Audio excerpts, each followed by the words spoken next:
Hello, this is Steve Alexander. I'm going to talk today about my latest strategy, and this is for trading the Qs on daily bars. Up here it says. I've written over 200 of these little simple strategies, and this is merely the latest one. The trades are shown in blue, cyan color here. Losing trades, if there were any, would be in yellow, but there are none. So I'm going to show you the results first, and then how I got there.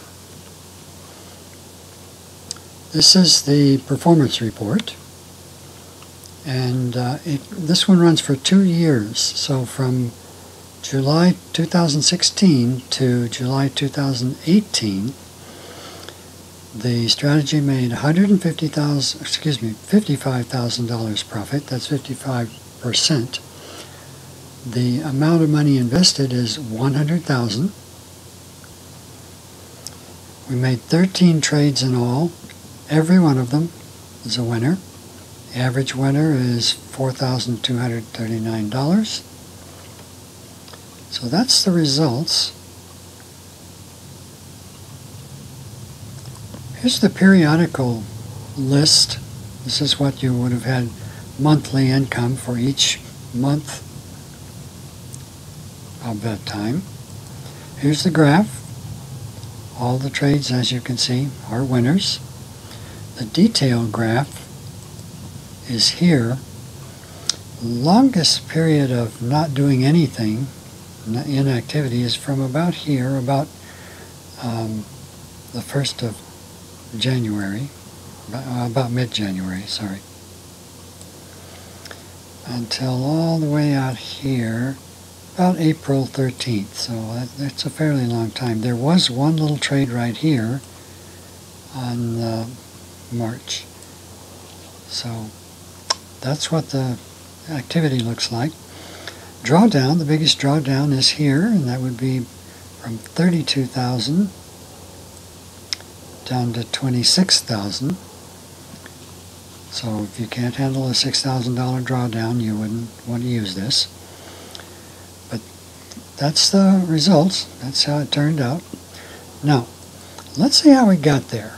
What are we actually doing? Because I always like to look at the simplest way possible of getting winning trades, and here it is. The inputs and variables are fairly ordinary things. I put them in there so that you can pause the video and copy this code if you want to. You're welcome to use it. It is copyright, so if you leave my name on there, I'd appreciate that.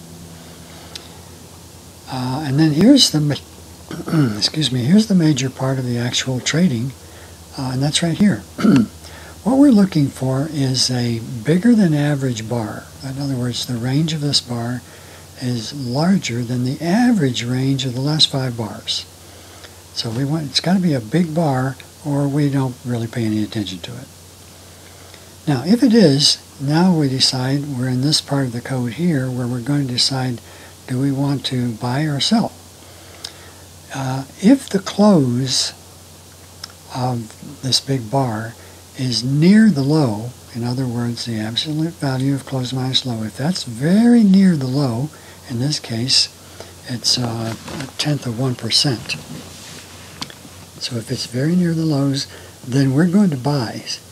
We're going to buy our shares next bar at the market. On the other hand, if the close is very near the high, we're going to say, oh, that's gotten as high as we think it's going to go, and we're going to get out. So we're going to sell all of our shares and then add the net profit to our bankroll. So that's what's going on, and that's how it looks. Here you can see the actual trades. What we have here is this bar closed near the low, and because of that, the very next bar right here, we get in.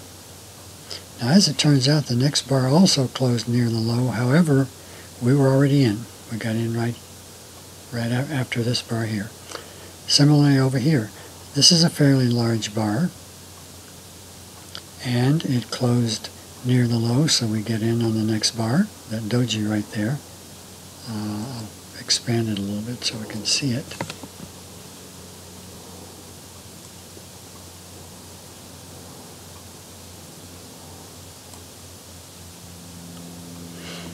This bar is the one that's having us get in, because this bar closes near the low down here. So the very next bar we buy.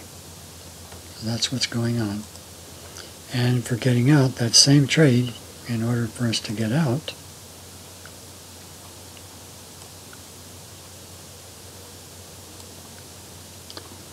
this bar is the one that triggered the trade. It closes near the high, almost at the high, so the next bar we get out. So that's what the trades look like, and you can see them all there, going back a little bit. All of these trades, every one of them, gets in and makes trades for us. So that's it for now. I hope you enjoyed that and maybe can make some money with it. Bye for now.